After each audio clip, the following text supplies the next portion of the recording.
culture, the whole thing is that culture and language tend to become traps, and yet they can be the platforms for enormous freedom if you understand what it's all about.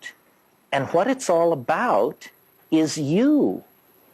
You are the center of the mandala. You are not marginalized in any way. And the message that the culture gives us is that we are marginal. It doesn't matter whether if you've got $100 million. Fortune magazine will inform you that so do 10,000 other people on the North American continent. There's nothing special about you. And so we are constantly, this is part of the democratic legacy. We are constantly told, you're not special. Special isn't special. Anybody could do it. What the psychedelic, and so then when you look for guidance, direction, mentorship, we always look toward institutions. Well, I'll go to the university, or I'll go to the army, or I'll do something. Somebody will tell me, will give me a larger purpose. But it's really yourself that is the final arbiter. And if you keep yourself as the final arbiter, you will be less susceptible to infection by cultural illusion. Now, the problem with this is that it makes you feel bad to not be infected by cultural illusion because it's called alienation. You know, but this is, I can't solve all problems. The reason we feel alienated is because the society is infantile, trivial, and stupid. So the cost of sanity in this society is a certain level of alienation. I grapple with this because I'm a parent.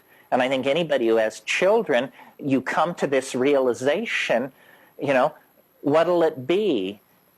Alienated, cynical intellectual, or slack-jawed, half-wit consumer of the horse shit being handed down from on high?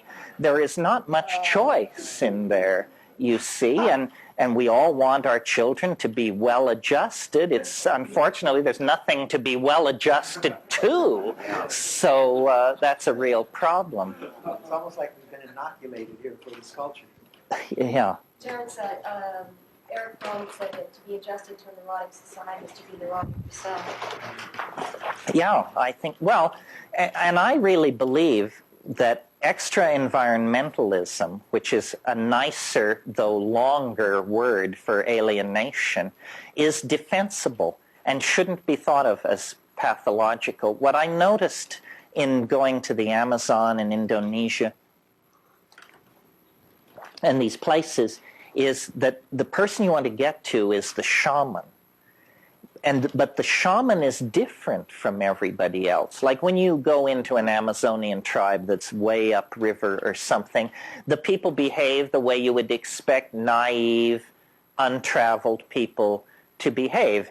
They want to touch your Gore-Tex and, you know, look at your camera and look through the binoculars and fiddle with the can opener and all this. No shaman would ever stoop to such behavior. A shaman knows that cultures are provisional and is interested in you as a person. The other people don't even see you as a person because you're huge, white, strange smelling, and incomprehensible. The shaman sees you as a person, and it's because he is alienated. The reason shamans can do their magic is because they are outside the belief system. I really think that that's true. Everyone else believes, you know, that the guy in the other village can send the mojo and mess with you. The shaman knows that that's not quite how it works. And so then he, as it were, can go behind the board and fix the cultural TV that everybody else is just watching. So I think alienation, extra-environmentalism, shamanism, whatever you want to call it, is simply individualism in the context of cultures that don't value individualism. And cultures don't. You know, it's said nature acts to preserve the species, cultures act to preserve the illusions of the population. They're not interested in you if you're an Einstein or a Jackson Pollock, or unless they can fit you in to the pre-established systems of commerce and canons of aesthetic order and so forth and so on. And then that's called being civilized. Okay?